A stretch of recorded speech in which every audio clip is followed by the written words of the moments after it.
What's up, XRP family? A little bit of quick news and some clarifications that these 2 weeks are gonna be so crazy, guys. Be ready. I just want you to be ready fully, 100%, because it's gonna be very crazy.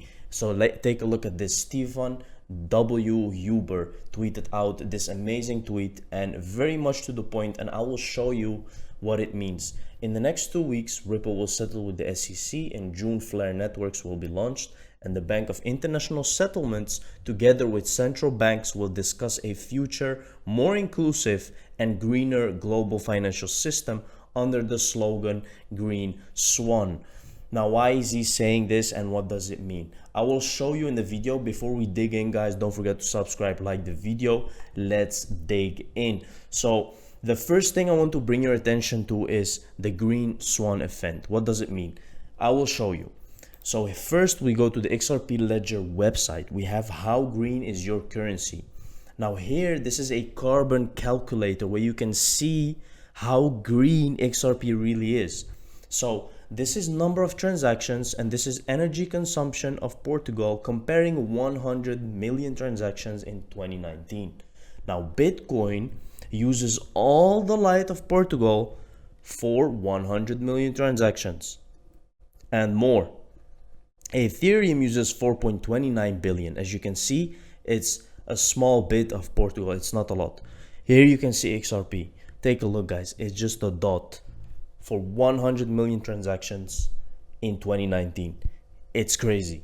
This is the difference between Bitcoin and XRP. Can you see the difference? It's like huge difference. It's not just a small bit of difference. It's very, very huge. Here you can see more CO2 emissions from airline flights compared to XRP, Bitcoin, Ethereum, and XRP. 450. Bitcoin, 46 million metric tons of CO2. This is the difference, guys, and this is why the Green Swan event is coming. Now, what does that mean? The Green Swan event means that they're gonna talk about how to make climate change changes in the financial systems. The Bank for International Settlements, Bank of France, International Monetary Fund, and Network for Greening the Financial System are joining forces to co-sponsor a truly unique global virtual conference on how in practice can the financial sector take immediate action against climate change related risks. Now, can you see the connections? These are the connections, guys. The Bank for International Settlements, they are responsible for making all these cross-border payments. They are establishing the technology and the use cases for the cross-border payments. Now look at the connection, guys. 2-4 June. At this time, also the Flare network is gonna come. Now that's why this guy tweeted all of this. It's all connected to each other. And it's gonna happen very soon, within the next 2 weeks.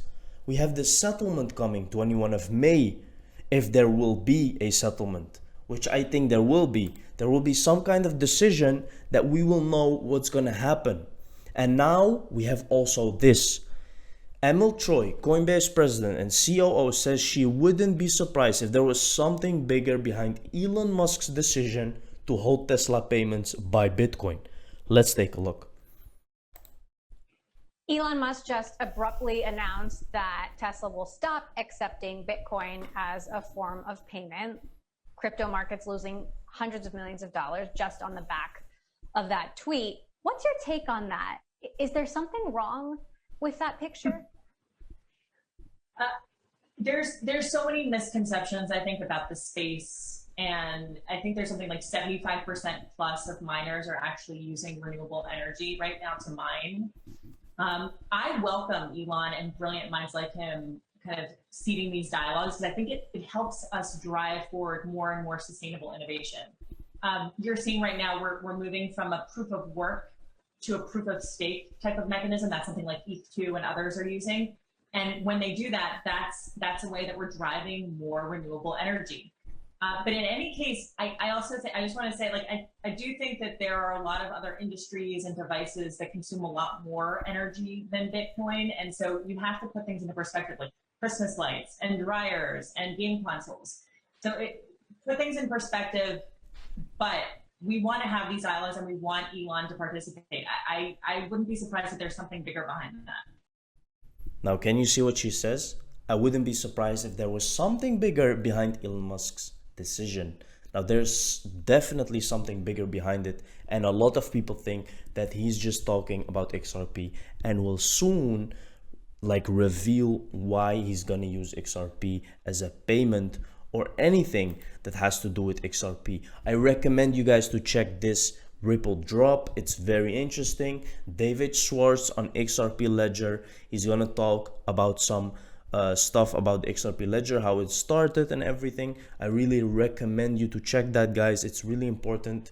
Schwartz admitted he's often in awe of how quickly and dramatically the XRP Ledger has changed since its foundation in 2011, growing to more than 1,000 nodes that move billions of dollars to people around the world.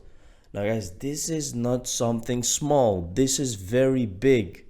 And this is actually, they are already telling you that this is the future. We're seeing businesses adopting digital assets and growing utility all the time. XRP has proven itself to be something that's extremely valuable and something that the market wants. Now, it will take a bit of time before all the Ripple partners will be banks, most of the banks. Additionally, Madigan explains the key aspects to liquidity and how liquidity fits into Ripple's Net ODL, services that enable faster, less expensive cross-border payments. Madigan discusses how ODL is an important illustration of how Ripple as an enterprise company builds solutions for B2B customers, yet has the potential to deliver value for everyday consumers. All of it made possible on a ledger that the community helps ensure is up to the task. So you can see that it's still decentralized, but it's doing a lot of centralized stuff for the banks. So you can see that the banks are really interested in this. Here we have, don't forget folks, XRP is one, it was always the one. Buckle up. He is warning us, guys, and he's right. It's almost time. You have to understand. Cleaner energy versions, Ether, for example, XRP, not mined. Is that a fact that we can stick to at this moment? Yeah, I mean, I think one of the big things here, right, is to remember that money is energy. It's stored energy. You didn't answer my question. There is cleaner digital assets than Bitcoin.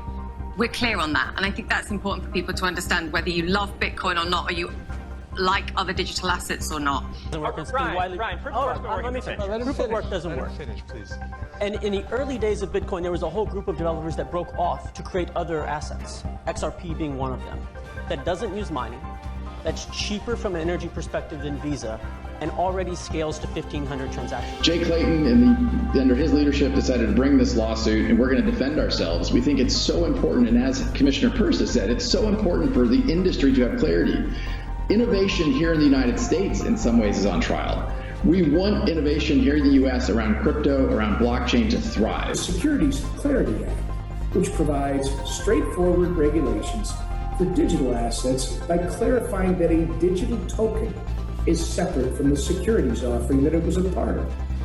This will allow companies to distribute their tokens without fear of retroactive enforcement action. Continue working with my colleagues and regulators alike to ensure the blockchain industry remains accessible and that the federal tax and regulatory framework does not box out newcomers or more innovation. It's not a matter of if, but when blockchain technology becomes part of daily life for every American. As the industry grows, I look forward to working with all of you to develop solutions that encourage entrepreneurship in this promising space. And thank you for everything you're doing to advance the next breakthrough in fintech and innovation. Now you can clearly see, guys, these are officials, these are people that are actually talking about the use cases of XRP. This is just the beginning. There will be more and more in the future. These are just the beginning things that will happen, and we're just getting started. We are also working on a fresh approach where central banks will be able to join a network of CBDC ledgers. that enables full settlement interoperability while allowing each member to retain their monetary and technological independence. We believe this will be a game changer for central banks, and now we're excited to release more details on how it works very soon. Now guys, these are all hints. These are all things that you can just search on the internet and just go to the Ripple website and you will see that they're doing so many things that is going to change the financial system, and very, very soon.